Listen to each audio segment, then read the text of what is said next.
तर आज आहे कोकण ट्रिपचा दुसरा दिवस आहे आणि आम्ही निघालो होतो दुसऱ्या रिसॉर्टवरती. कारण आहे ना, काल आम्ही ज्या ठिकाणी थांबलो ना त्या ठिकाणची सर्व्हिस थोडीशी एवढी खास नाही वाटली, म्हणून म्हटलं चला आता आपण जरा दुसऱ्या ठिकाणी थोडंसं बाहेर जाऊन थांबूयात. म्हणून आम्ही निघालो होतो श्रीवर्धन रोडला, कारण त्या रोडला त्यांनी एक रिसॉर्टमध्ये रूम बुक केली होती, तर त्या साईडलाच चाललो होतो. आणि जाताना आहे ना, जसा रस्त्यात आले ना तसा सगळा समुद्र आम्हाला दिसत होता. हे खूप सुंदर गार हवा सुटली होती, पाहू शकता.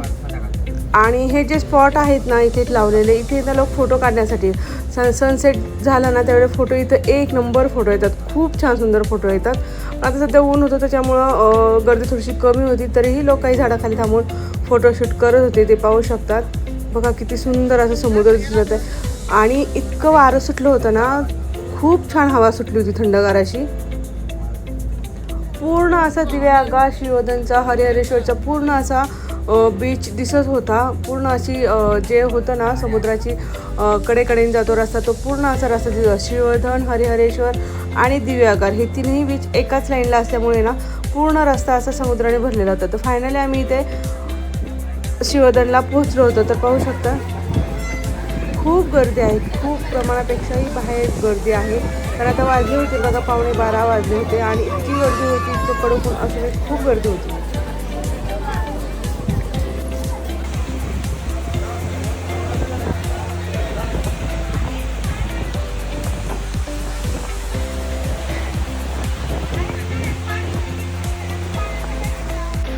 इथे इतकी गर्दी होती ना, प्रमाणापेक्षा जास्त गर्दी होती. आणि आम्ही इथे जास्त वेळ थांबलो नव्हतो, कारण आमचं चेकिंग आहे ना 1 वाजता होतं, त्यामुळे आम्ही थोडा वेळ थांबून परत रिटर्न जाणार होतो. तर म्हटलं चला थोडंसं लांबपर्यंत जाऊन पाहून येऊया. थोडी थंडगार हवा आहे, खूप सुटली होती, ऊन लागत होतं, पण हवा आहे ना खरंच खूप भारी येत होती. हे पहा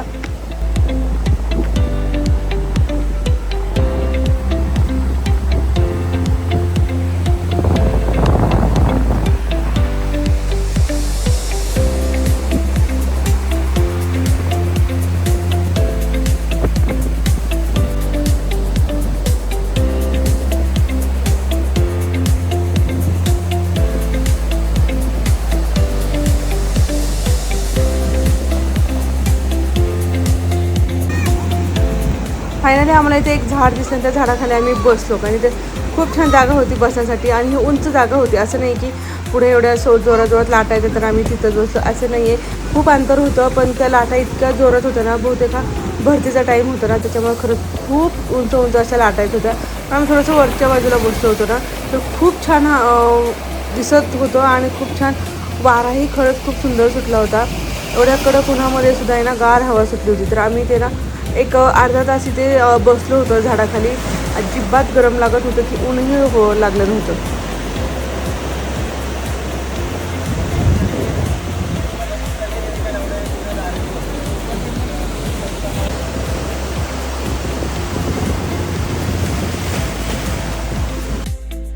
छानपैकी तसा मी एक श्रीवर्धनच्या इथे छान असे फोटो काढले आणि आम्ही निघालो होतो परत रिसॉर्टला येण्यासाठी. तर हे पाहिजे थांबलो होतो, तिथून पूर्ण असा दिव्यागाचा बीच दिसत आहे. आणि इथे जे खाली दिसत ना होडी, तिथे एक बंदर आहे, तिथे ना माशांचा बाजार भरतो आणि लोक इथे येऊन मासे विकत असतात ते. तर फायनली आम्ही पोहोचलो आमच्या रिसॉर्टवरती. आणि आहे ना तर रिसॉर्टचं रूमचं आहे ना रूम टूर देण्याचा खरंच खूप कंटाळा आला होता आणि भूकही खूप लागली होती.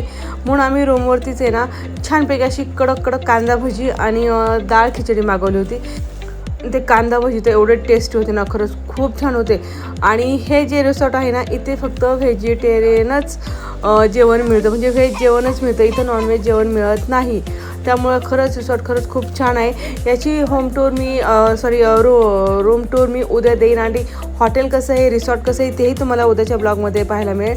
तर आम्ही आहे ना छानपैकी असं जेवण केलं, जास्त नाही जेवण केलं, थोडं जेवण केलं, पण खरंच खूप टेस्टी आणि खरंच खूप छान होतं, क्वालिटी खूप छान होती. मग थोडा वेळ रूमवरती आराम करून आम्ही गेलो होतो स्विमिंग पूलवरती. तर हे गेल्या बरोबर या दोघांनी आहे ना स्विमिंग पूलमध्ये उडी मारली होती, हे बघा. आणि तिघांनीही खरंच खूप एन्जॉय केलं. कारण का माहिती आहे का, हा होता दुसरा दिवस, म्हणजेच हा होता संडेचा दिवस आणि जास्त गर्दी नव्हती. कारण जे लोक होते ते संडेला सकाळी चेकआउट झालं होतं, त्याच्यामुळे एक 2 ते 3च फॅमिली होत्या. आणि त्यामध्ये आमचीच मुलं मोठी होती, बाकी सगळ्याचे मुलं छोटे असल्यामुळे ते काही लवकर आले नव्हते. आणि आम्ही गेलो होतो 5:30 वाजता स्विमिंग पूलमध्ये. जास्त काही गर्दी नव्हती, त्याच्यामुळे असं वाटत होतं की सगळं स्विमिंग पूल आपल्यासाठीच एक काय. मुलांनी तर खरंच खूप एन्जॉय केलं, खूप म्हणजे खूप एन्जॉय केलं होतं. आणि काय आपण जर ट्रिपला आलो ना तर मुलांनी एन्जॉय केला तर खरंच खूप भारी वाटतं, पैसा वसूल झाल्यासारखं वाटतं. तर हे पहा खूप छान असे ते एन्जॉय करतील दोघंही. आणि सनसेटच्या वेळेला आहे ना इथे फोटो एक नंबर फोटो येत होते, हे ते पाहू शकता. असं वाटत होतं ना ते समुद्रामध्ये बसलेले आहेत, कारण समुद्राच्या आणि स्विमिंग पूलच्या पाण्याची अशी लेवल होती ना, खरंच खूप सुंदर असे फोटो येत होते. हे पहा मी तुम्हाला एकदा रिसॉर्ट आहे ना असा लांबून व्ह्यू दाखवते. हे पहा खूप आणि खूप मोठं होतं आणि खूप छान होतं, स्वच्छता खरंच खूप होती. हे पहा आणि गर्दी नसल्यामुळे ना खरंच खूप शांत वातावरण होतं, खूप शांती होती, गर्दीही नव्हती. आणि बरेचसे लोकांनी सकाळी सकाळी चेकआउट केलं होतं, त्याच्यामुळं आमचीच फॅमिली होती आणि आज 1-2 फॅमिली तिथं ते काय आले नव्हते. तर वेदांनी ना पप्पाच्या पाठकुळी बसून इतकं छान एन्जॉय केलं स्विमिंग पूलमध्ये, खरंच खूप भारी. आणि फायनली त्या दोघांनीही स्विमिंग पूलमध्ये उडी मारून छान असं त्यांनी पोहायला शिकवलं, सोहमलाही आणि वेदांतलाही. कारण आत्ताच्या काळात पोहायला येणं खरंच खूप गरजेचं आहे. आपण पाहतच असतो न्यूजमध्ये काही काही गोष्टी घडत असतात कुठे कुठे. तर आता वेदांतही पाण्याला जास्त काही असं घाबरत नाही. नंतर सनसेटचा वेळ झाल्यानंतर आहे ना त्याचे पप्पा आहे ना स्विमिंग पूलमधून बाहेर आले आणि मम्मी गेले होते स्विमिंग पूलमध्ये. तर इतकं थंड पाणी झालं होतं ना, खूप थंड पाणी होतं आणि छान वाटत होतं. पुढे सनसेट झाला आहे आणि मी स्विमिंग पूलमध्ये इतका भारी व्ह्यू होता ना, एकच नंबर होता. असं वाटत होतं की खरंच यापेक्षा दुसरं काहीच नाही. खूप सुंदर वाटत होतं. हे बा